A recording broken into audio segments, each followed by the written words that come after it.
further discussion with the Reverend and also Jumbo Godwin right there, shedding light on the issue of insecurity. And we will continue in that same vein as we also take a look at what is happening when it comes to recently the president yesterday, precisely in the Federal Capital Territory, were among those who graced the barrier of the slain soldiers right there, and also he made some pronouncement concerning that, and hopefully finding the killers of those who the killers of the soldiers, and we hope that they can really get to the bottom of that. And also joining me this morning to take a look at that, who is also happens to be a cyber crime analyst, and no other person than Zachary Hashim. It's a pleasure to have you this morning. Thank you very much.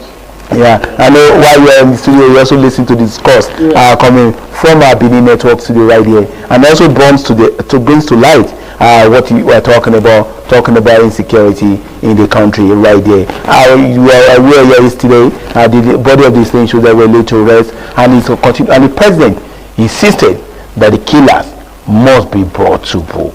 As a specialist when it comes to this, what is your take on this presidential statement?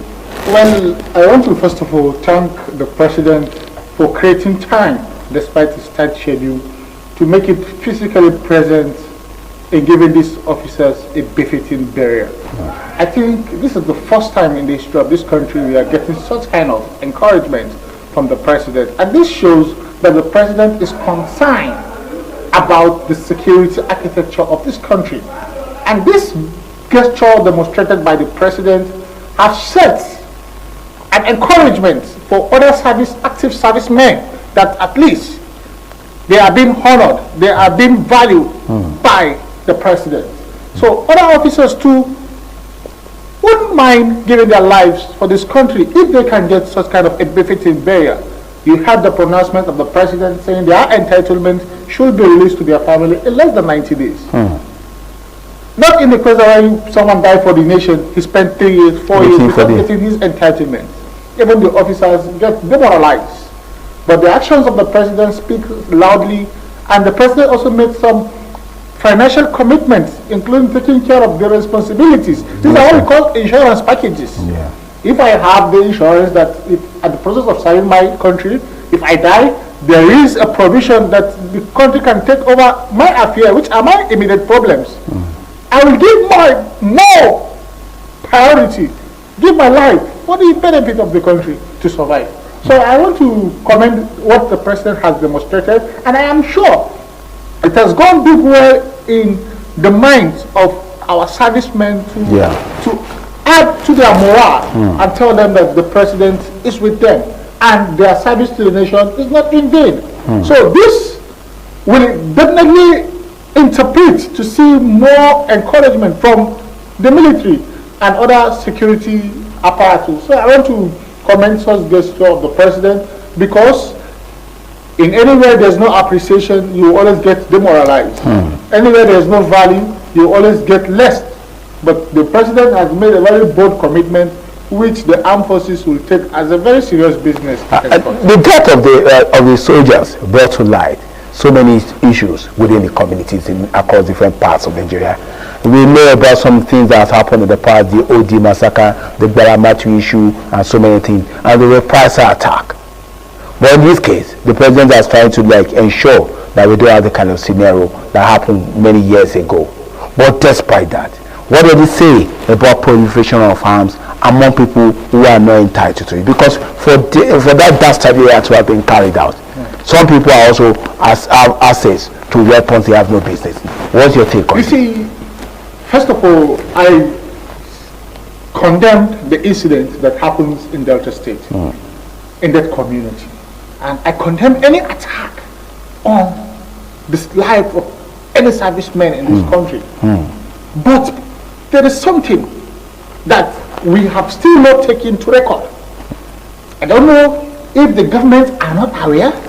For any bullet that is being wasted, there is a manufacturer details, a biodata. There's supposed to be a biodata of who is the manufacturer of those bullets. Who did the manufacturer sell that bullet to, or that gun to? So this requires investigation. It requires a forensic investigation to know where did this supply of ammunition come from? Which country supplied them? Who are every manufacturers of such kind of arms and ammunition are very well known. So we know they are we don't have the data bank of all these things, and that is why everybody can carry gun. It has become a wrong party because we don't know who and where did this ammunition comes from. So it is affecting the country. But by the time we have a database, we have a bank data of most of these things. When an incident happened, you will go to investigate who was the manufacturer, where did he come from, and who was it supplied to? Was it the soldier? Was it the army? Was it the DSS? Was it the police? And which of the security organizations? Was it a private lances individual? Who issued the lances? All these things are records that if we have it will take us 24 hours to get these details. But it is because of our lagastic attitude. We just sit down, relax, and watch, expecting everything to play. It is not done like more reactive than proactive. More reactive than proactive. So that is why I saw recently a commission being debated at the National Assembly last time, National Commission for the Proliferation of Arms, Light Arms and Weapons. I see that as a welcome idea because I go through the mandate of that commission that if it is being signed into law, this commission will take responsibility of keeping records of crime and activities of terror attacks. We also keep a data bank of all arms and ammunitions. Who deserve to have this kind of ammunition? Who deserve to have this kind of ammunition? Who deserve to have this kind of ammunition? Is it the citizens? And when it goes otherwise, the commission will go back to see its database. Who did we allocated this thing to? And there will be a check and balance across our borders to be secure. You understand? The commission will give emphasis to those people who came to the country. Those people who import illegal weapons. Who give you the licenses? Who are you importing the ammunitions to? There have been various reports of importation of ammunition, smuggling of ammunition into this country, but the investigation has never gotten to an end. Nigerians have never seen the outcome of such investigation. Is it that those people are not greater than Nigerians?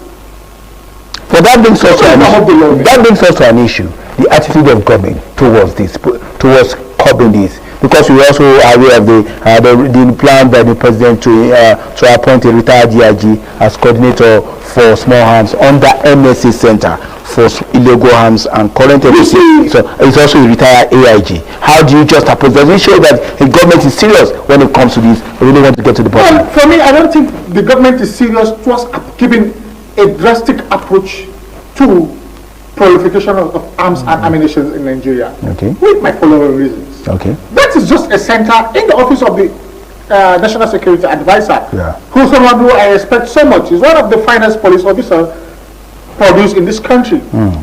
But I don't expect such kind of play to happen under his stewardship. I expect a lot of restructuring in that office of the National Security Advisor because over years it has been politicalized. Okay. There's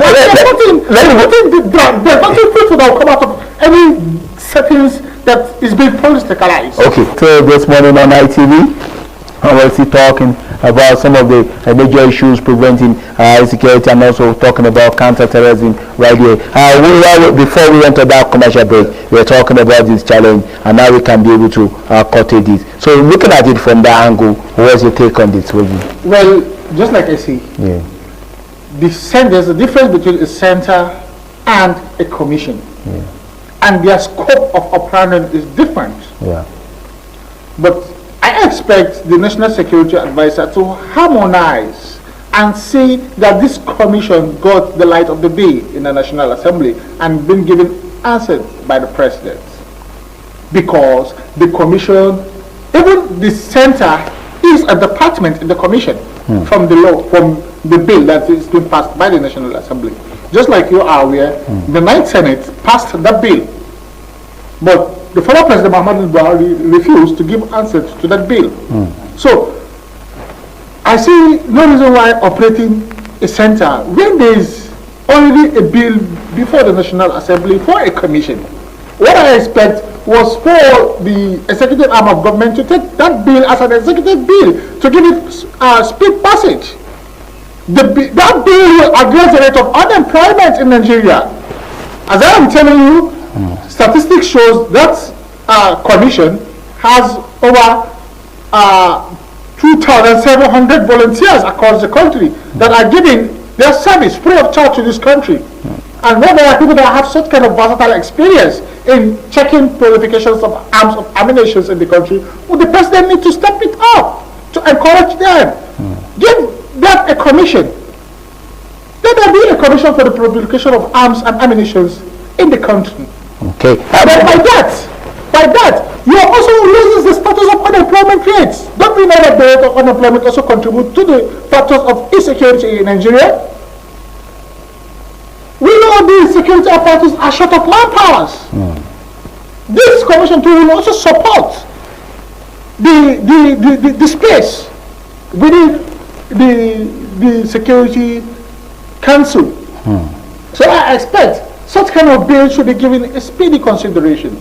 That bill is too expensive to be delayed at the National Assembly up to this moment.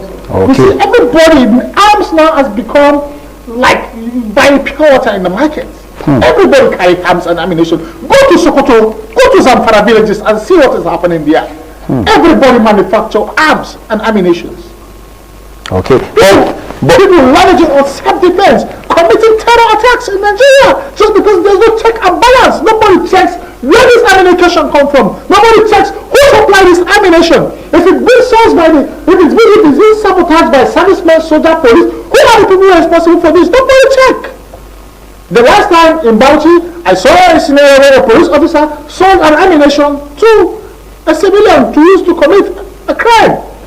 And nothing has been done about it. Where did we go?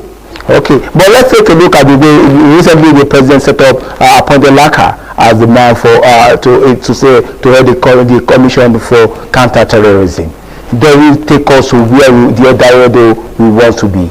Well, you see, that's why I say everything has been politicalized. The person that was heading that office before, he is a brigadier general, right? A retired brigadier general. Yeah. And but now we have brigadier general Adamugaba Laka. And now we have a DIG in place. Yeah. So you see, a DIG, the National Security Advisor, retired us, and AIG. You see, there's a conflict of interest. There's a conflict of interest. There's a lacuna. We won't be able to work together. Because you're talking about it. There is a lacuna here. Because some people, there are so many reactions. Some people see this superiority in the service as a very important stake. Even if they are retired, that blood still flows in them. So the communication gaps will not be indirect. It will not be a direct communication. It will be a one-two communication because of no matter how we try to be loyal, but there are some issues. But when we look at the overall interest, stopping terrorism in Nigeria, because a few decades ago, nobody was talking about this. But all of a sudden, you have issues happening, terrorism here and there. People are afraid to even go about their normal businesses. People are afraid to do normal businesses and stuff like that. Do you think the interest of the nation should supersede any party interest, whatever ego we have among ourselves? Yes, the interest of this nation is supreme, and that is what the president has demonstrated. Let me tell you something. The president, Asiwaju Bola Ahmed Tinubu, has demonstrated his willingness to end insecurity. Now the North ties with the service chiefs. Yeah. Are they serious with the president directive? Have they taken the president directive serious? And it is time for the president to also show his proactiveness to match with his words. Anybody that is not giving you, that is not meeting to expectation, let that person go. We have many servicemen that can give their best better than what we have today. So the president's pronouncement should not just be taken for granted. I still stand on that. The president has made a laudable statement that there is no going back on the fight against insecurity in Nigeria. Okay. He has demonstrated actions towards that.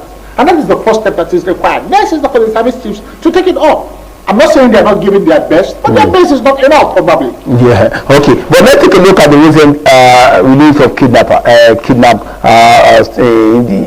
people. Released, the military were able to also secure their release and everything. But besides that, do you think there are measures in place to ensure, to counter whatever the terrorists are trying to do? So we have the recurring issues of this over and over again, because at the point in time we thought everything is okay, and all of a sudden you see people coming with hands and stuff like that and taking our kids away from us. That's why the fact that they've been able to secure their release. But do you think more measures should be put in place to counter this? Well, thank you very much for bringing this very important issue, but I want to be honest and sincere to you. You see, most especially in the northern part of this country, out of the 774 local governments we have, there are local governments you go to, you will not even see an institution of security apparatus there. There are communities you go to, they don't even know how to get the nearest police station. Talk less more of getting the military presence in their midst. There is a lot of shortfall in terms of manpower in our security up to today. You remember former President Buhari gave an express approval that there should be a regular recruitment of police officers in this country, which that has still taken, but still yet, it is still not enough. So the first response teams we need is in our rural areas to prevent some of these things, because some of these things are being perpetrated in the rural areas. There is no much security presence in this place. I can beat my chest. I have been to Beningwari, I have been to Zamfara, I have been to almost all the local government in Sokoto State. And I know the deficit of security architecture in those local governments. The only thing you see is 1 or 2 soldiers. Is that enough? Is that enough? It is not enough, of course. That is a deficit. Before those people respond to any attack, those guys comes in very huge numbers. But a major source of worry for me is we are talking about combating terrorism, but the attitude of the governors are not even making it just giving the joy to the heart. What can the governor do? Okay, recently look at what you talked about, the issue about community policing. Yeah. There was supposed to be a meeting among the governors on the modalities for it to work. Only 16 governors, out of how many governors were part of the every same representatives. Does it show sign of seriousness on the part of government or governors to also end insecurity? Because we talked about people who are based in your community can be able to identify a stranger, and we talked about community policing being a solution to these things. But unfortunately, the people who are supposed to take decisions when it comes to that are not showing any sign of seriousness. Do you think they are also part of this problem we are facing? Well, I am in support of community policing, but my fear is for the abuse of rule of law by the governors. If this thing sees the light of the day, I am scared because of our political atmosphere. The governors need powers, and when you give them this power, they can use it to undermine, to underestimate the rule of law, and that will threaten our democratic institutions in terms of rigging elections to their favor. Yeah. We know what it is today at the local government level, where every governor will rig the local government election to suit him or her. So this is my basic fear. Why we need the state policing? We don't want anything that will tamper with our democratic processes. But it's not just one small part of the problem. We are not looking at the bigger picture. Besides the election, our lives involve a whole lot of issues besides the election. Our life also surrounds the elections. Our life also lives with the election. Yeah, but it's just one of our problems.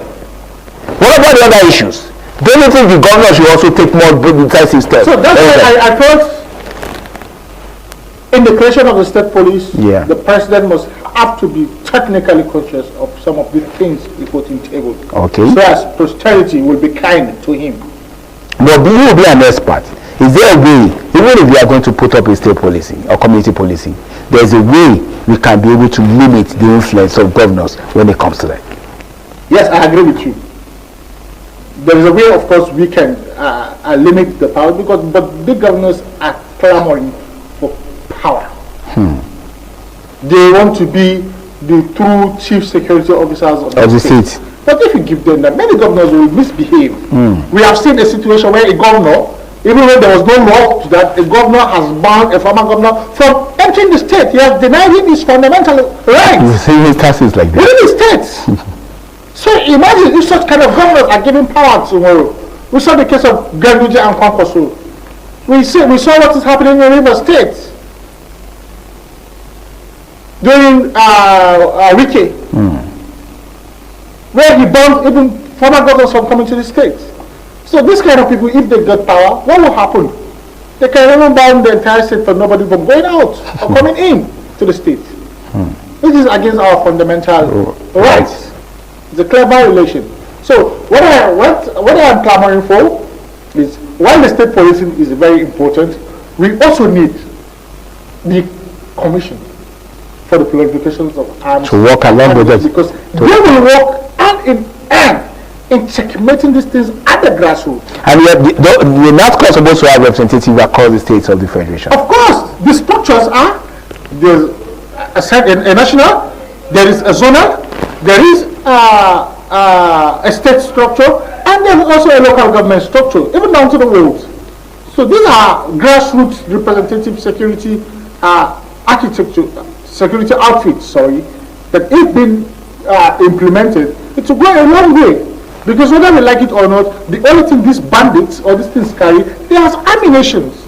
And our problems, our concern is, who give them these ammunitions? Where did they get these ammunitions from? Who are the manufacturers of these ammunitions? Are they local? Are they international sophisticated weapons? Who are the manufacturers? Okay. These are things the commissions will look into and the commissions will address. Whenever there's a report, we'll go to the level of investigating who issued that ammunition.